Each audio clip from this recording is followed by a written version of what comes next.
നമസ്കാരം. ഏറ്റവും വലിയ ആണവ ശക്തിയായ റഷ്യ തങ്ങളുടെ യുദ്ധതന്ത്രങ്ങൾ മാറ്റുകയാണ്. ഹൈബ്രിഡ് യുദ്ധരീതിക്ക് പുറമെ ഇപ്പോൾ പുടിന്റെ തലയിൽ ഉദിച്ചിരിക്കുന്നത് ഗ്രേ സോൺ യുദ്ധമുറയാണ്. ഒരു ആണവ യുദ്ധം പ്രതീക്ഷിച്ച പാശ്ചാത്യ രാജ്യങ്ങൾക്ക് മുന്നിൽ റഷ്യ ഇത്തരത്തിലുള്ള പോർമുഖമാണ് ഇപ്പോൾ തുറന്നിരിക്കുന്നത്. മാത്രമല്ല, സാധാരണക്കാരുടെ സ്വത്തിനും ജീവനും ഭംഗം വരുത്തിക്കൊണ്ടുള്ള യുദ്ധത്തിന് പുടിന് ആദ്യമേ താല്പര്യമില്ലായിരുന്നു. അതിനാൽ എതിരാളികൾ പ്രകോപിച്ചെങ്കിലും നയതന്ത്രപരമായ യുദ്ധമുറയായിരിക്കും പുടിൻ സ്വീകരിക്കുന്നത്. അതുകൊണ്ട് തന്നെ യുക്രൈനിലേക്ക് റഷ്യ ഹൈപ്പർസോണിക് മിസൈൽ ആക്രമണം നടത്തിയെങ്കിലും തുടർന്നുള്ള ആണവാക്രമണങ്ങൾക്ക് സാധ്യതയില്ലെന്ന നിഗമനത്തിൽ എത്തിച്ചേർന്നിരിക്കുകയാണ് അമേരിക്കൻ ഇന്റലിജൻസ്. റഷ്യയിലേക്ക് അമേരിക്കൻ ആയുധങ്ങൾ ഉപയോഗിച്ച് യുക്രൈന് ആക്രമണം നടത്താമെന്ന അമേരിക്കയുടെ തീരുമാനം ആണവാക്രമണത്തിന്റെ സാധ്യത വർദ്ധിപ്പിച്ചിട്ടില്ലെന്നാണ് അമേരിക്കൻ ഇന്റലിജൻസ് വകുപ്പിന്റെ നിഗമനം. എന്നാൽ യുക്രൈന് ലഭിക്കുന്ന പിന്തുണയുടെ പേരിൽ പാശ്ചാത്യ രാജ്യങ്ങളിൽ സമ്മർദ്ദം വർദ്ധിപ്പിക്കുന്നതിനായി റഷ്യ യൂറോപ്യൻ രാജ്യങ്ങൾക്കെതിരെ അട്ടിമറി പ്രചാരണം വ്യാപിപ്പിക്കാൻ സാധ്യതയുണ്ടെന്നും ഇവർ പറയുന്നുണ്ട്. യുദ്ധവുമായി ബന്ധപ്പെട്ട് കഴിഞ്ഞ 7 മാസത്തെ അമേരിക്കൻ ഇന്റലിജൻസ് വിലയിരുത്തലുകൾ അനുസരിച്ചാണ് റഷ്യ കൂടുതൽ ആക്രമണങ്ങൾക്ക് മുതിരില്ലെന്ന വിലയിരുത്തലുകൾ പുറത്തു വന്നിരുന്നത്. അതേസമയം യുദ്ധത്തെക്കുറിച്ചുള്ള അന്താരാഷ്ട്ര ആശങ്കകൾ നിലനിൽക്കുമ്പോൾ റഷ്യയുടെ നീക്കങ്ങൾ ശക്തമായ നിരീക്ഷണത്തിനും പ്രതികരണത്തിനും വിധേയമാകുന്നു എന്ന് വേണം പറയാൻ. ആയുധങ്ങൾ സംബന്ധിച്ച് പ്രസിഡന്റ് ജോ ബൈഡൻ തന്റെ നിലപാട് മാറ്റിയതിനെ തുടർന്ന് പുടിൻ തന്റെ തീരുമാനത്തിന് ചെറുതായി അയവ് വരുത്തിയതായാണ് സൂചന.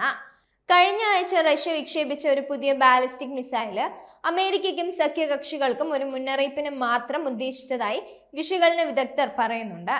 അതുകൊണ്ട് തന്നെ പുടിൻ മറ്റൊരു ആണവാക്രമണത്തിന് തുനിയില്ലെന്നാണ് ഇവരുടെ വാദം. റഷ്യയിലേക്ക് മിസൈൽ തൊടുത്തുവിട്ടാൽ പുടിൻ എങ്ങനെ പ്രതികരിക്കുമെന്നതിനെ കുറിച്ചുള്ള ആശങ്കകളും അനിശ്ചിതത്വവും അമേരിക്കൻ പ്രതിരോധ വകുപ്പിലെ മുതിർന്ന ഉദ്യോഗസ്ഥർ ചൂണ്ടിക്കാട്ടിയിരുന്നു.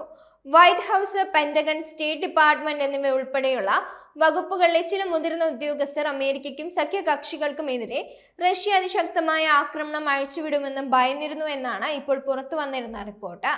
എന്നാൽ റഷ്യയിലേക്ക് ഉത്തര കൊറിയൻ സൈനികർ എത്തിയതോടെ ഭീതിയിലായ ബൈഡൻ ഒരു മുൻകരുതൽ എന്ന നിലയിലാണ് ഇത്തരത്തിലുള്ള തീരുമാനമെടുക്കാൻ പ്രേരിപ്പിച്ചതെന്ന് അമേരിക്കൻ പ്രതിരോധ വകുപ്പിലെ ഉദ്യോഗസ്ഥർ ചൂണ്ടിക്കാട്ടുന്നുണ്ട്.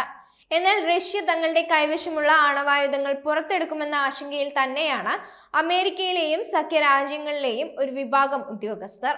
അതേസമയം റഷ്യ രഹസ്യതന്ത്രങ്ങൾ ഉപയോഗിച്ച് പാശ്ചാത്യ രാജ്യങ്ങൾക്കെതിരായി പ്രതികരിക്കാനുള്ള സാധ്യത കുറച്ചുകൂടി ആശങ്ക വർദ്ധിപ്പിക്കുന്നുണ്ട്.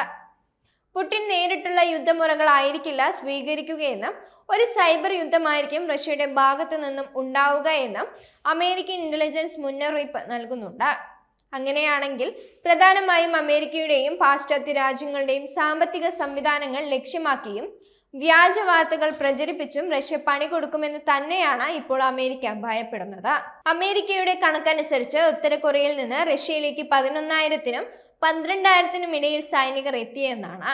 2022 തുടക്കത്തിൽ റഷ്യ യുക്രൈനെതിരായുള്ള സൈനിക നീക്കം ആരംഭിച്ചതു മുതൽ റഷ്യയുടെ ആണവായുധങ്ങളെ കുറിച്ചുള്ള ഭീതിയിലായിരുന്നു അമേരിക്കൻ പ്രതിരോധ സേനയെന്ന് നയതന്ത്രജ്ഞ വിദഗ്ധർ വിലയിരുത്തുന്നുണ്ട്.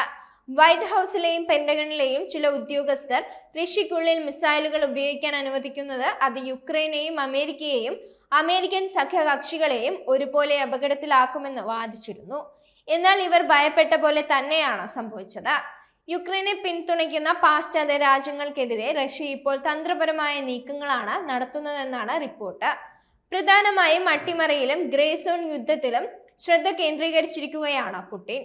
ഇന്റലിജൻസ് റിപ്പോർട്ടുകൾ പ്രകാരം റഷ്യ തന്റെ രഹസ്യാന്വേഷണ ശൃംഖലയെ ഉപയോഗിച്ച് പുതിയ തന്ത്രങ്ങൾ വികസിപ്പിക്കുന്നതായി സൂചനയുണ്ട്.